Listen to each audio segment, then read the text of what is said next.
I'm Joe Condon. Welcome to our program. Pets are an important part of the population of the United States of America besides we humans. And here to talk about pets and how they're treated, we have Brad Shear, the Executive Director of the Mohawk Hudson Humane Society in the village of Menands. Correct. And you are also President of the New York State Animal Protective Federation. Brad, correct. So nice to have you with us. Thank you for having me. What is the role of a humane society?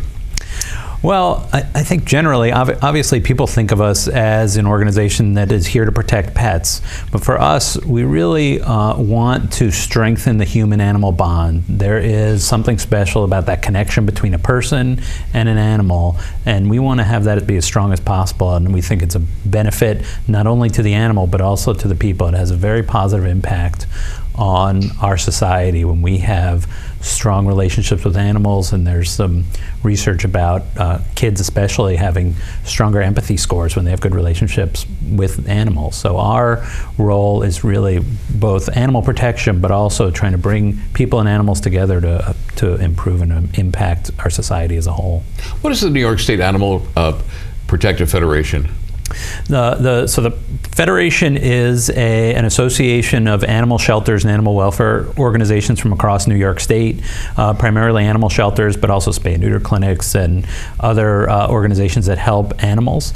And it brings us all together. We share information. It's an educational resource and also a way for us to contact our state government about the needs of animal shelters, to impact legislation on the state level and also on the local and county level to make sure there's progressive animal welfare legislation that both helps animals, helps shelters, and again helps the community as a whole. You and I were just talking about before going on the air about pets are living longer, and I ran into a lady yesterday who has a Sheltie that's 18 and a half years of age. Sure. Wow. What's happened that is making the pets live longer? Well, certainly there's been a tremendous change in veterinary medicine. We see more specialization than we've ever seen before. We have large and strong veterinary referral hospitals all over the state where you see veterinarians who are cardiologists and oncologists, orthopedists, ophthalmologists, and all these specialties, when they come together, can really extend the life of an animal, and just like they do in a person. And sometimes there are treatments available for animals that aren't available to people yet. But part of what's driving that is certainly that I think people have a stronger feeling of connection to their animals than ever, so they're willing to pay for a specialist. They're feeding foods that are healthier than ever, which is extending their lives, again, because they're willing to purchase higher quality foods. When we saw a downturn in the economy, one of the sectors that did not see a downturn was the pet industry. People were still going to specialty pet stores and buying high quality foods to keep their pets healthy. It's very important to people, more so than ever. Well, pets are really a member of the family, aren't they? They absolutely are. And again, there's some research around that people who feel connected to their pets, people who have pets, feel as equally connected to them as they do to some of their closest family members. They really have become members of the family. They're living inside, which is different in some cases for some families. We have dogs who primarily live inside, cats who primarily live inside, and when they come into your home, you start feeling a connection to them. And when people say my pets are like my children, they really mean it now. Well, you were saying also, too, that pets are so connected to their owners that when they do leave us, you have a bereavement service that you offer them. We want to talk about that a little bit. Sure. So we provide both euthanasia and cremation services to help them, but also can refer them to, there are quite a few counselors, therapists who specialize in this pet loss bereavement. I think there are people who are not pet owners who don't understand that loss, and people might hear things like just get another cat, just get another dog. And if you haven't been a pet owner, you might understand how it's sort of hurtful to a person when they've experienced that loss. So to have someone you can talk to who's really understanding is important to people at that time of loss, because it's a difficult time for us to know. When we have children, we all hope our children are going to outlive us. We know when we get pets, we're going to outlive them, and it's a difficult thing to come to terms with. So we try to support those people as best we can. What is the most popular breed of dog in the United States right now? Well, I suppose it depends on who you ask. The American Kennel Club will tell you, based on their registrations and some surveys, it's the Labrador Retriever. Okay. The most common animal that you'll see in an animal shelter across the country is a pit bull. So again, is the most common animal in an animal shelter a pit bull, and that makes them the most common animal in the community? I don't know. About over 20% of animals are acquired from animal shelters. So if you kind of do the math, you think, well, there's probably a lot of pit bulls in the community. Regionally, Chihuahuas are very popular in parts of California and the Southwest. You'll see a tremendous number of Chihuahuas. So I would say we don't have hard data on that, but we're seeing there are certain breeds that consistently are at the top, depending on, again, who you ask. Now, one thing you have at your animal shelter is the Save a Bull program. You want to talk about that a little? Right. So because we see about 30% of the dogs we get in are pit bulls, and we know that in the community they have a challenging reputation, we have a program that at least attempts to address the reputation they have. And so volunteers in the Save a Bull program go out into the community.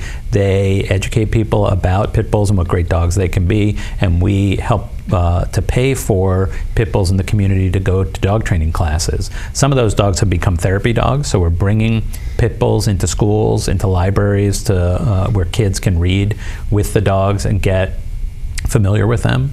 So we're also focused on spaying and neutering pit bulls. So people who are on public assistance can spay or neuter their pit bull for $1 through the program.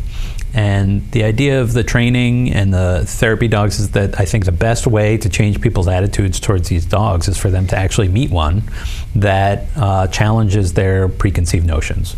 So you meet a dog that's been through a training class, it's a therapy dog, and you start petting it and you think this is a wonderful, friendly dog, and you realize I'm petting a pit bull and it's a great dog. And that's really the way that perception is going to change. Well, I've understood over the years that the problem with the pit bull is not the pit bull itself, it's the owner and how the owner trains the pit bull, and that's responsible for the bad image. Yeah, certainly there are people who are treating them poorly, training them poorly. I say that if somebody's going to do something bad with a dog, they're probably going to acquire a pit bull, and there's certainly people who are purposely breeding them for the wrong traits. And dogs are the most unusual species of animal in the world. They have the broadest span of size. So you think from a teacup poodle up to a Great Dane. There is no other species that has such difference in size, in the types of personalities you have. And that's because they've been purposely bred by us for certain uses, from pets to herding to protection, and people are certainly breeding pit bulls for the wrong use, and they're not always successful. That's why so many of the dogs are friendly. But certainly it has a lot to do with the owner and how they're raised. But again, we've gotten pit bulls from people who were trying to fight them, and we get those dogs out and they're great dogs, and they weren't fighting because they wouldn't do it. And so even in spite of what people are trying to do to them, we certainly see great success with those dogs.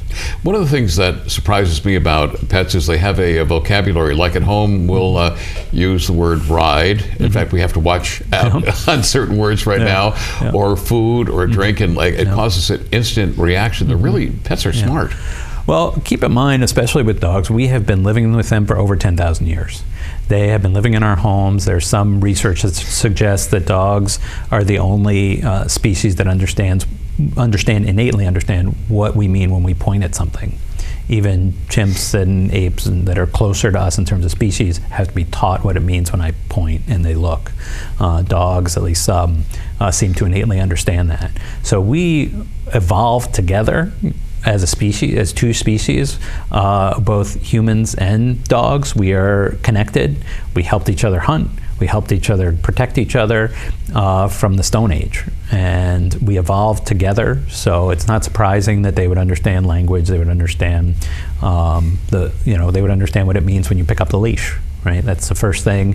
It's operant conditioning. Right, ring a bell. We know about Pavlov's dog. Pick up the leash. I know I'm going outside, and it worked. The same thing works for people, and we're very closely connected. Now, you guys serve about 6,000 pets a year here in the Capital Region. What are some of the services that your Humane Society and other humane societies around New York State will be offering that we haven't talked about? Well, primarily people know us as a place where stray animals come, homeless animals come, people who can no longer take their pets. Our particular organization has contracts with 16 different municipalities in the Capital Region to serve as their municipal animal shelter. So most of the strays from the area that we serve are coming to our shelter, being held for state mandated holding time, and then being adopted out. So we are, in the capital region, the #1 source for animals from any type of source. And so I think that's largely what we're known for. We're also a low-cost spay and neuter clinic. So we just acquired a second spay and neuter center in Saratoga County. We'll spay or neuter about 5,000 animals for low-income people every year, in addition to free-roaming cats. And so that's another program we have to spay and neuter free-roaming cats and return them to the community where they're living. So those are the primary ways that we're getting animals. And then because we're an SPCA for Albany and Rensselaer counties, we can commission peace officers. And those peace officers do cruelty investigations. They have arrest powers. But typically, they're working with local law enforcement or state police on cruelty investigations. So when we're doing those investigations, we might go for weeks without seeing an animal, but then one day we'll take 100 cats from one house. And across the state, there are SPCAs in about half the counties. I think not every county has one, but there are, it's helpful to law enforcement to have someone who has expertise in the law.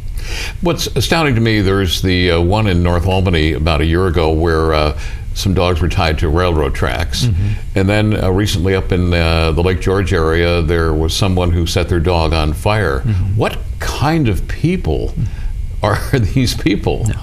Well, they're very dangerous people. Okay. And I think they are being taken more and more seriously by law enforcement and by judges, by prosecutors, to really understand that the people who are committing violent acts of cruelty to animals are the same people who are committing violent acts of cruelty to people.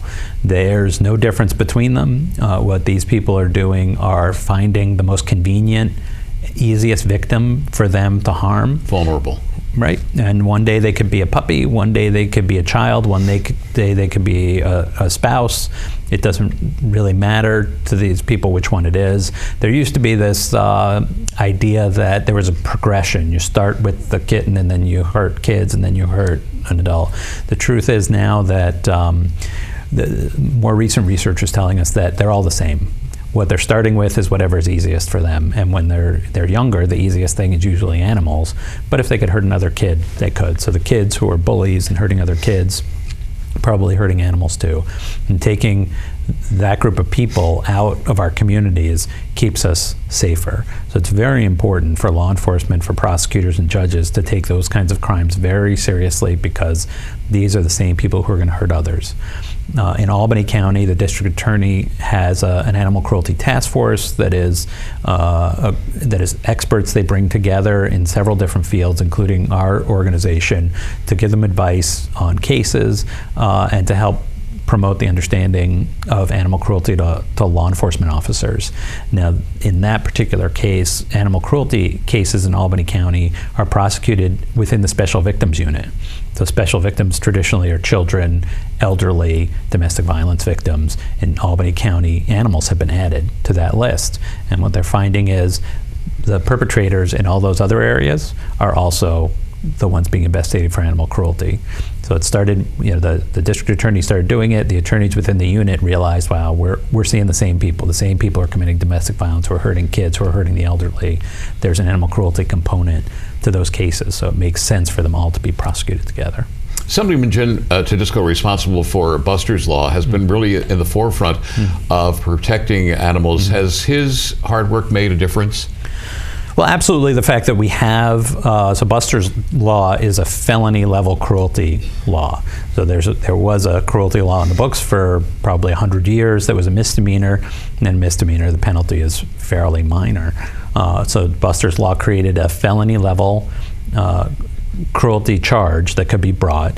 It is only a charge for companion animals. So wildlife and livestock are not included in the definition of animal when it comes to the felony cruelty, so there are some that are left out.